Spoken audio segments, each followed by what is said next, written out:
हा विश्वात्मक भाव सर्व संतांनी जगाला जसा शिकवला। लोकमान्य टिळक हसले, पत्रकार म्हणाले भारताला मंत्री होणार, परराष्ट्र मंत्री होणार। त्यावेळी लोकमान्य टिळक हसले आणि त्यांनी काय सुंदर उत्तर दिलं माहितीये? लोकमान्य म्हणाले, ज्या दिवशी भारताला स्वातंत्र्य मिळेल त्या दिवशी हातातली लेखणी मन एकाग्र करा। तुमचं भाग्य मस्तकावर मंडप आहे, ऊन लागत नाहीये, म्हणून लक्ष एकाग्र म्हटलेलं आहे की विठ्ठला मी तुला डोळ्यांनी बघतो। पण आता गंमत अशी झालेली आहे की माझ्या डोळ्याची बाहुलीच विठ्ठल झाली। आता नाथ म्हणाले जनी जनार्दन असे आणि मग म्हणाले नारायण असे विश्वी त्याची पूजा करीत जावी। शब्द वेगळे पण सगळ्याचा अर्थ एकच असं सुंदर।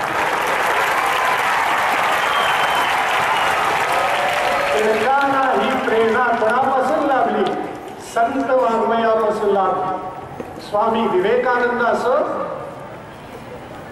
त्यांना प्रेरणा हीच होती। आपल्याला माहिती आहे का की डॉक्टर बाबासाहेब आंबेडकर पुण्यामध्ये नित्य येत असत आणि पुण्याला येण्यापूर्वी एका ग्रहस्थाना ते पत्र लिहित असत। पुण्याला संभाजी पुलाजवळ डेक्कन जिमखान्यावर एक पुस्तकांचं दुकान आहे आणि त्या दुकानाचं नाव आहे इंटरनॅशनल बुक स्टॉल। त्यांचे जे मालक होते आता उपेंद्र दीक्षित आहेत, त्यांचे वडील दीक्षित, त्यांना डॉक्टर बाबासाहेब आंबेडकर पत्र लिहित असत की मला खालील पुस्तके हवी आहेत। आणि किती पुस्तकांची नावं असायची? 500, 700, 1000 पुस्तकांची नावं असायची। आणि हे दीक्षित ती सगळी पुस्तकं गोळा करत असत, कुठून कुठून शोधून, आणि डॉक्टर बाबासाहेब आंबेडकरांना देत असत। एक जीप भरून बाबासाहेब आंबेडकर ती पुस्तकं घेऊन जात असत।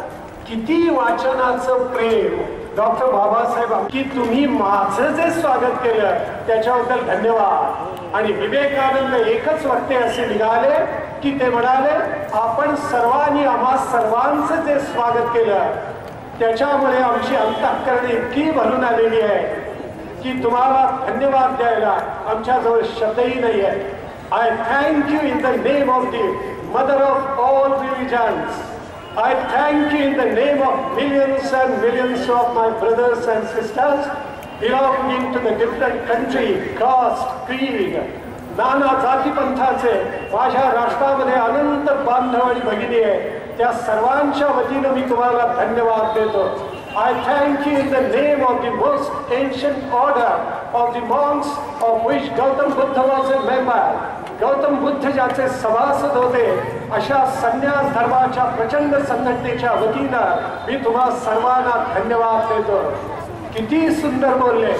आणि विवेकानंद म्हणाले, ज्या ज्या वेळेला जगामध्ये धार्मिक अत्याचार झाले त्यावेळेला ज्यांना जागा उरली नव्हती असे सगळे आमच्या राष्ट्रामध्ये आश्रयाला आले। आणि हे खरंच आहे, ज्यूंना पहिला आश्रय आपण दिलेला आहे, पारशी पहिल्यांदा गुजरातमध्ये आले त्यांना आश्रय आपण दिलेला आहे।